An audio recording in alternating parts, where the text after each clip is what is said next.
What a head, son! What a head! How's it, guys? This is Dayvy, FPL, and welcome back to the Fantasy Premier League video here on my channel. Now in this video, I'll be taking you through my very own team selection for the upcoming Game Week 24. It's a very interesting game week, to be honest. It's been turned on its head with the announcement of double Game Week 28. If you guys don't know, Bournemouth and Luton now have a confirmed double game week in Game Week 28, and that has changed the chip strategy slightly for some managers. So to start off this team selection, as always, I'll be going over a quick team review of how Game Week 23 went, then to jump into the transfer plan and the team selection for the upcoming Game Week 24, and show you guys if I'm actually wildcarding or using free transfers, or maybe even taking a few hits. So if that's something you guys are interested in, sit back, relax, and let's get straight into it. So going over the review of Game Week 23, luckily, since I last spoke to you guys in the transfer plan, it was actually a great game week, and our green arrow increased quite a lot, and we're now sitting at the 72k mark. So that was obviously thanks to those Man City assets taking us to 84 points, adding a total 30 points on the final day. So the game week rank under the 1 million mark, which you always love to see, and the overall points are 1,402. Now skipping a bit ahead here, 2 free transfers and 6.9 million left in the bank, so some big upgrades can be made if you want to do them. So let's go over where those final day points came from. It was from 2 options, Phil Foden with 20 points and Erling Haaland with 5 points doubled to 10, as he was our captain. So if you guys did manage to bench Phil Foden for his hattie, so yes, he managed to score one of our first hat-tricks of the season, an absolute gem of an option, and he's playing the majority of minutes, and that's all he needed to actually get a few points. But unfortunately, I've seen some managers over on Twitter that have benched him, so that'll be quite a tough pill to swallow. Then in terms of Erling Haaland, he actually started this game, got an assist, although he should have got more. He had a one-on-one with the goalkeeper, but I guess coming back from injury, he has looked a bit rusty. But the Phil Foden hattie definitely kind of eased the pain of benching Garnacho this week, so yes, I did actually bench 16 points total. But when you guys see my starting 11, I don't really think I would have started the United attacker over any of them. So even though we benched 16 points, it could have been a better game week, but as mentioned, no regrets. And completing the rest of our bench was Areola, Saliba, and Lascelles, all with 1 point or 0. Now I'm going to run through the team review quite quickly because I went over quite a lot of depth in the transfer plan, so go check that video out if you guys want that. So Dubravka between the sticks with Areola on the bench, both equaling 1 point. Pretty kind of dramatic game there against Luton for Newcastle, conceding 4 goals but getting us some save points, and that's why he's only on 1 point. Then our backline continued the trend of the 1-pointers. We've got Konza got injured in the 59th minute, so came off without the clean sheet, and looks like he's going to be missing a total of 1 month. Then Pedro Porro also with only the 1-point appearance, conceding a late goal to Everton as an equalizer, and unfortunately his attacking thread has dried up a little bit. Then our last option, Gabriel, should have got the assist. I know it was an Alisson or Van Dijk mistake, but I mean it was an assist from Gabriel as he touched the ball before the scorer, and the own goal in the first half took him to -1. It's a little bit salty there about the assist, but I guess FPL does have their rules. But overall, the defense is pretty bad this game week. Luckily, our midfield department redeemed itself. We've got Richarlison on a massive 15-pointer after scoring 2 goals. Then Cole Palmer and Saka both getting a goal. Saka just getting an extra bonus point, as it looks like he's finally got his good form back. And then finally up front, Dom Solanke on 2 points and Ollie Watkins on 18. Our vice-captain definitely outperforming our captain this week, who only got 5 points. So would have definitely loved if Garnacho came on for Dom Solanke. That would have been a massive game week. But as mentioned, I don't really think I was going to start the United attacker over any of these assets, unless you guys can give me some hindsight in the comments down below. So Ollie Watkins' 18-pointer did sting a bit. In the team selection last week, he was actually my captain, but after some positive confirmation from Pep on Friday, I changed it to Erling Haaland. So it is what it is at the end of the day. I was just happy that we managed to get a green arrow. In the comments down below, how did your game week 23 go? If you captain Ollie Watkins, it would have been a massive game week, and if you bench Phil Foden, probably a bad one. While you're there, let me know how the overall points are looking and where you guys are sitting in the overall ranks, as because we're entering the clutch part of the season with the chip strategy, I'm sure you guys can improve on it. Now before we go over the actual transfer plan, I'm going to go over the context of my team. I usually do this in the transfer plan to give you guys kind of the background before I talk about my moves. And that's exactly what I'm going to do this week because it's pretty complex in terms of the double game weeks. So I'll be going over my entire team and then my transfer plan later on, as there are a few combinations of moves I could potentially do. Now in the back of your mind, just keep the fact that I've got 2 free transfers and 6.9 million left in the bank, and do your predictions of what you would do if this was your squad. So I'm going to start off on our bench, and the bench this week is pretty kind of the same. Got Areola against Arsenal at home, tougher game, our own Saka. Garnacho yet again against Aston Villa on my bench, hopefully he doesn't get another brace. and then Konza and Lascelles who are both currently injured. So with Areola on our bench, Dubravka comes in between the sticks. Nottingham Forest away is an okay game on the cards, but the Newcastle defense recently has crumbled, as you guys would have seen in the Ultimate Guide. So expectations aren't that high for this game week, and that's why going for someone like a Kaminsky could be quite attractive, but a goalkeeper switch with all these doubles might not be the most optimal. Now backline this week has the double up of Arsenal, Saliba and Gabriel, pretty confident of a potential clean sheet here, as West Ham have been attacking well, and Arsenal the best defense. These two also offer some attacking threat off those set pieces. Let's hope for a double of defensive and attacking returns. Then our final defender in the middle is Pedro Porro against Brighton at home. This is a tougher game on the cards, can see Brighton scoring, and don't have as much faith with Pedro Porro now that Maddison's on some set pieces. So kind of the weak spot of our defense I probably would say is Pedro Porro, but we might make a defensive transfer as we look to those Liverpool assets. Then our midfield department is the exact same. Richarlison against Brighton at home, great shout for points here, might even be an outside Kamsi punt, as Brighton have been conceding this entire season. With Son back, is he going to fit in the starting 11 straight away? I don't exactly know, but I do feel like Richarlison's undroppable at the current moment. Then we have Cole Palmer against Crystal Palace away. This is a good game on the cards. Crystal Palace unfortunately have a few injuries, and Chelsea will look to continue the form after a pretty good FA Cup replay. So Cole Palmer definitely a fine option, happy to keep him this game week, as that Crystal Palace defense has been conceding a few goals. Then Saka against West Ham away, you guys know that West Ham defense isn't that great, that's why we are benching Areola at the moment, and Saka with some good form and some good returns over the prior game weeks, I'm perfectly fine playing him and hoping for the best. Then the last option, Phil Foden against Everton at home. This is a good game on the cards yet again for Man City, and with an upcoming double game week and after a Hattie, Phil Foden's going nowhere. Then our front line currently is going to be Dom Solanke against Fulham away. You guys would have seen over the recent kind of 6 or 7 game weeks that Fulham defense is the second worst for XG conceded. So if I do keep Solanke, I have faith that he will return. Now Solanke's form has dipped off slightly as well as Bournemouth's form, but still great value at his price point. Then we have Ollie Watkins against United at home, looking to rebound after a pretty bad FA Cup replay, and United's defense hasn't been great this entire season. But let's see if Ollie Watkins can do the same as he did against Sheffield United.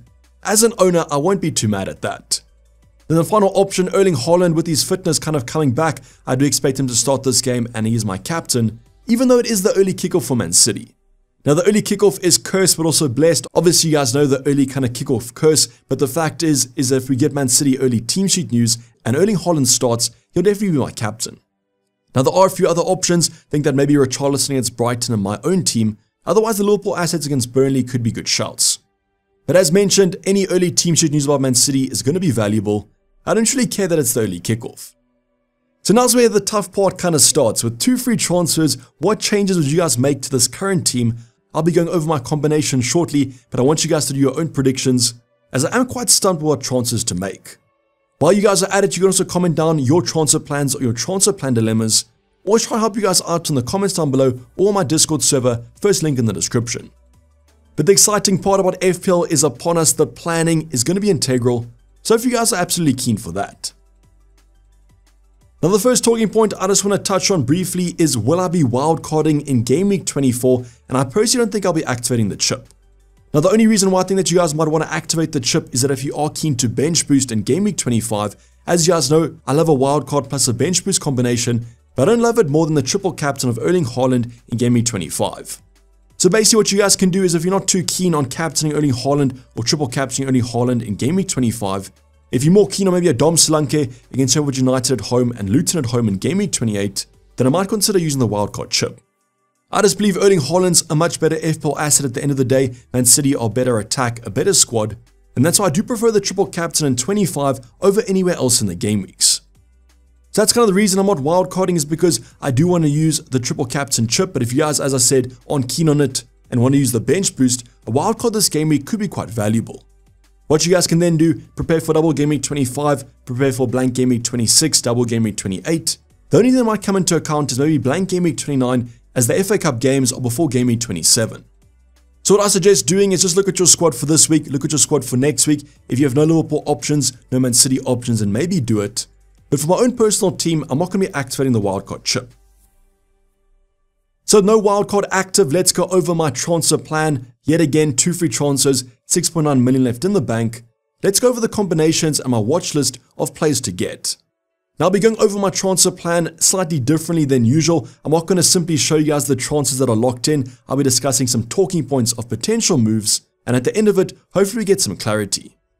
So the first player I want to talk about is going to be Kevin De Bruyne. If you guys saw my ultimate guide, he's my favorite option to bring in if you guys already have Phil Foden or Erling Haaland. As the biggest thing about Man City is they don't blank in Game Week 26.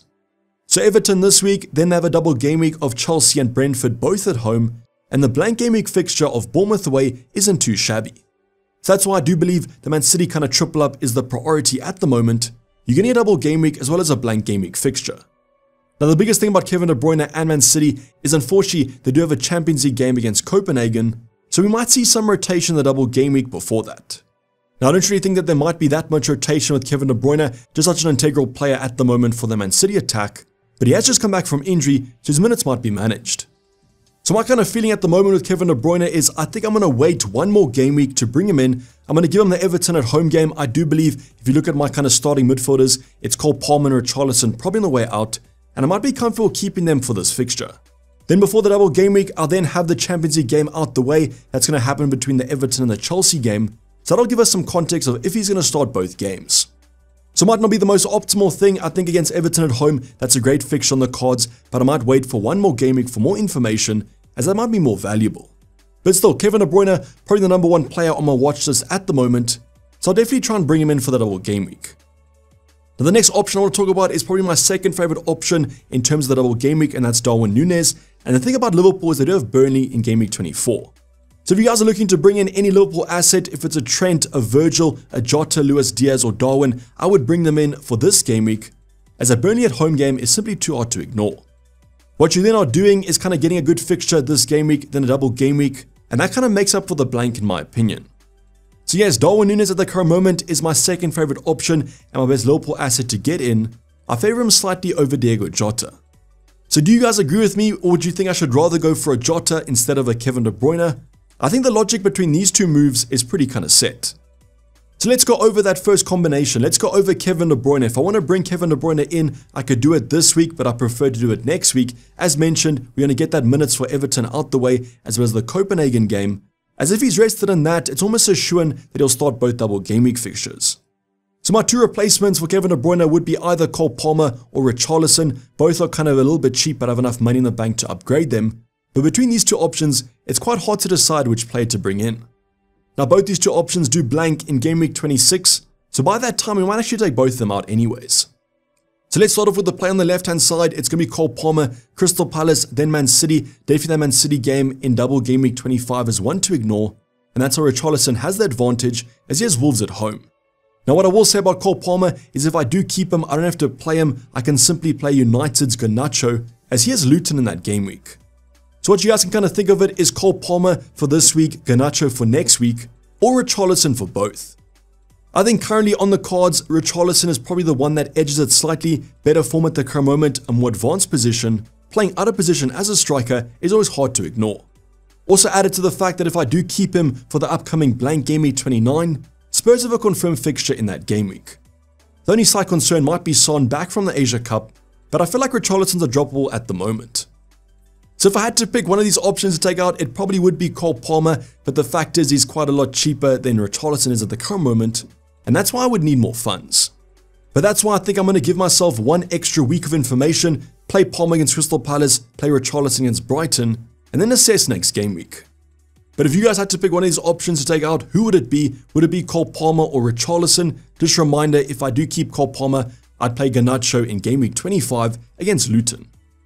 Now the next transfer we spoke about was Darwin Núñez in. This will be for the second transfer or the first transfer this week if I do KDB next week. And I'm not going to take out Erling Haaland, so the two replacements would either be Solanke or Watkins. What I've then done is only showed the fixtures for the next two game weeks, as if I do bring in Darwin this week, I'd then take him back to either Solanke or Watkins for blank Game Week 26. So once again, if I do this move for Game Week 24, I'll reverse it in Game Week 26, losing a bit of value, but I think it's worth it.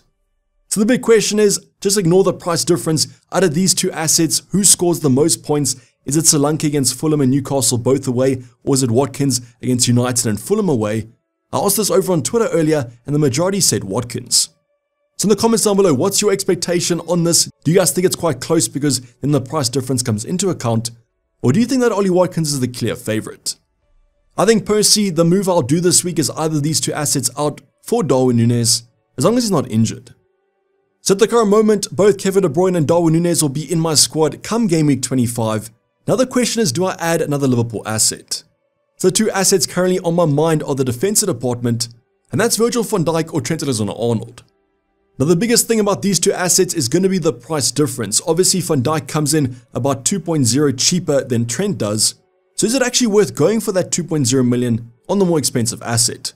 Obviously Trent is far superior as an FPL asset, just more attacking threat always, more assisting threat, but I guess Van Dijk has a goal in him every so often.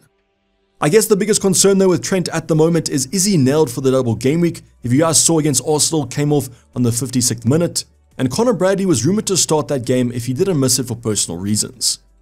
The thing is though, if Trent is fit and going to play both games, he's by far the better option to go for, but against Brentford and Luton, are they even going to keep a clean sheet?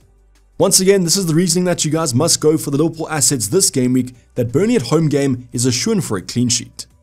So the biggest question for me this game week for Game Week 24 is Trent worth a buy if you don't own him? If you guys do have him, I would simply just keep him. He's a great asset if he is fit, but as a buyer, I'm a little bit skeptical about the playing time. After that Luton game as well, the Carabao Cup final will be taking place, so will we see a Trent rest for that Luton game? Connor Bradley also playing pretty well at the current moment, and therefore there might be some rotation if Trent gets tired. So that's my biggest concern with Trent at the moment is the fitness. Let's just see what Klopp says in the press conference tomorrow, because any positive indication, I probably will make the move. On the left hand side, if I want to go for a cheap alternative, yes he is more nailed, but yet again, are Liverpool going to keep any clean sheets in double Game Week 25? As if they're not, Virgil might be a waste of money. Doesn't have as much attacking threat as Trent does, but does offer some attacking threat off those set pieces, but nowhere near the right back.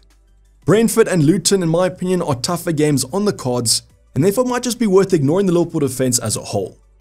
But that Burnley game is quite enticing, and as you would have seen Pedro Porro currently against Brighton in my starting 11, that Burnley game is an upgrade no matter who I go for. Now what I will also add, if I do go for Van Dijk over Trent, I might be able to upgrade Cole Palmer instead of Richarlison, or do the Dom Solanke move instead of the Watkins one. So that's the tough part, all these transfers are kind of linked with the monetary value. If I go for a cheaper option in my defensive department, I can upgrade maybe a Cole Palmer or Dom Solanke instead. Or if I do go for Trent, I'm forced to take out Richarlison or Ollie Watkins. It's very complex at the current moment, and that's why I'm trying to prioritize who has the better kind of points potential. Do you guys agree with me at the current moment that it's Darwin or Kevin De Bruyne? With Trent's fitness concerns, might just be an avoid at that more expensive price tag, and if I do avoid Trent, is Van Dijk even worth it with a lack of clean sheets potentially?